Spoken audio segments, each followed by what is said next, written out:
Hey, it's Pauline, and I just want to give you guys an update.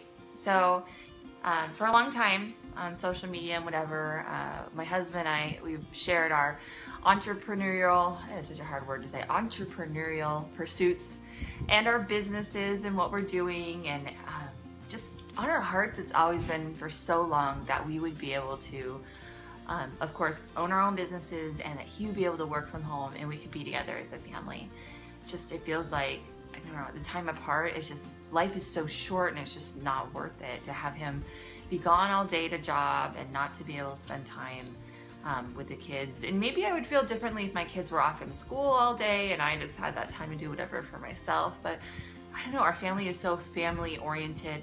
We're together as a family and all day, and it just doesn't feel right not having him there to help raise the boys. And I mean, of course the girls too, but especially the boys, they just look up to him so much and they learn so much from him, things that I just can't teach about being a man. And so anyway, it's always been on our hearts that the businesses would provide enough, and we've been close. We've been really close for a long time, and a lot of it is just making the leap. My husband's a paramedic, and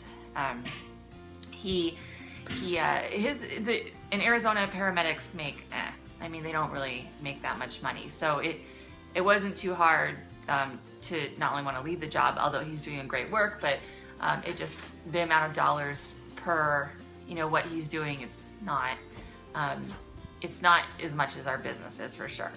Owning your own business is where it's at. So we made the leap. We went to a business conference, and the speaker just really challenged us and told a story about how when he was in the fire department back in like the 30s, he quit, and he was the only person like in, I don't know, it was like 30 years who'd ever quit the fire department. I mean, who quits the fire department? It's the most stable job ever, right?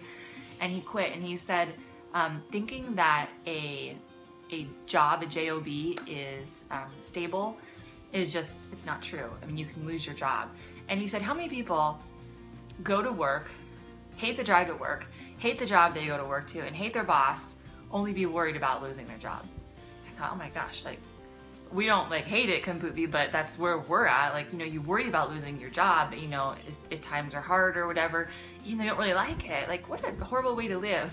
Or, so that's where we just started thinking, like, we could really do this. And it's not, he is my husband, Derek. He is the visionary. He is the one who would be like, yes, let's go for it. Let's do this. We can do it. He's the one that has the faith that could move mountains, and I'm always the one that's timid. I'm always I would always call myself a realist growing up, only later to learn that I was really just negative, like super negative thinking, lacking faith in God, like lacking belief that God would fulfill his promises, that he would provide, that he would take care of us. But I wouldn't acknowledge that. Yes, I believe the Bible. Yes, I believe all this. Yes, I believe that God provides. And yet my actions did not speak that way. So maybe part of the reason that this story resonated so much with us was 4 years ago, April 1st, 2011, my husband did quit his job, and he was a fireman. So the same exact thing. And it was during the first year of what everyone calls the Great Recession. And he was one of 13 firemen in all of Arizona to get hired. That's how hard it was to become a fireman. Their crew that they went through, or whatever you call their squadron, I don't know, I forget what they call themselves in the academy, but they called themselves the Lucky 13, and because they were the only 13 to get hired. No one was getting hired in the fire department, the police departments. It was incredibly hard to get a job during that time, and he felt just really he had just barely gotten through the academy. He'd been working 4 months, and he felt overwhelming peace from God to quit his job. Like, can you imagine how crazy that sounds to a wife? And we just had a baby. Our baby had just turned, a year old. So we had this, new family of 4, and it just sounded insane to me. And I kept encouraging him not to quit, not to quit. And he kept just being discontent. And he really had this peace that he said God had given him another baby, but in metaphorical terms, the baby was his job. And so so finally, after just feeling like I was the one holding him back from what God wanted, maybe, I finally just one day said, okay, go ahead and do it. And I mean, I said it peacefully, but my heart was not content, and it had so much distress. And he did quit, and we kind of always felt like the chief had said, I mean, of course everyone was crazily shocked, like with all the things I told you, plus he'd hardly begun working there. He'd only been a fireman for like 4 or 5 months. And then, you know, given the circumstances of the recession and it had been such hard times, everyone in the chief, everyone was blown away, and they said, are you sure? Are you sure? And you can come back, you know, we'll let you come back. Well, they didn't maybe entirely mean that, but in the back of our minds, we thought, okay, we can always come back. So we tried it for a month, you know, living off of the business, which was a new business, so it was hard. But looking back, I think with more faith and more trust and a little perseverance, we could have made it. And this was 4 years ago. And after about a month, we got scared. And I had this dream, like the day before we called the fire department. I had a dream that the chief was going to say, no, you can't have your job back. And I woke up from the dream crying. Like, it was so real and so emotional to me. I woke up crying. And the next day, Derek didn't know about that dream, but the next day he called because he was like, okay, I think we need to, you know, go back. And the chief was like, we're already hiring someone new now, because it's been a month. And he was blown away, and that was the end of Derek's fire career. For the next several years, he would try and get back in the fire department, but every door was closed. Like, you find out that someone quit from the fire department, you're never getting your job back.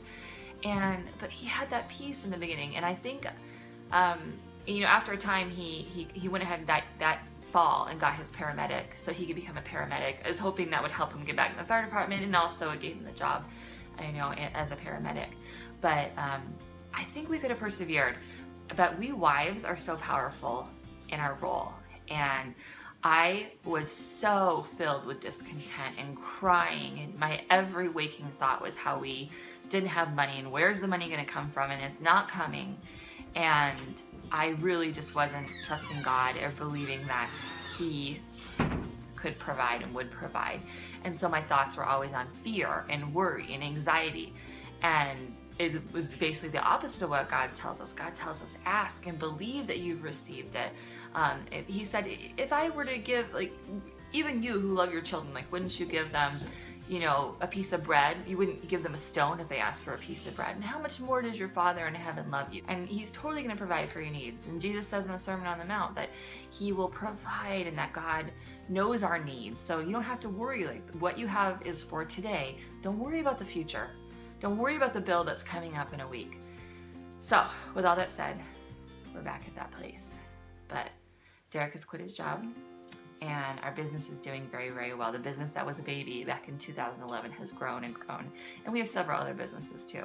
And yet it's still scary. Like, it's still scary to know that the stable job isn't there. But this time, my faith and my trust and my eyes are on God. And in the moments where I feel weak, I'm looking at Him. And you know what else I'm doing? I'm following through with that belief in actions. We're still tithing and we're still saving, which are scary things to do when you feel like you don't know where the money might be coming from. You feel like you need to keep that money and spend it. But I'm acting out, like, you want to act out your faith and like walk your faith. So I believe that there's no scarcity. There's plenty of money in the world, and it's coming to us. And so we're going to tithe, we're going to save, and it's going to be all good, because it's going to be all good. So anyway, that's what we're doing. And thanks for sitting in.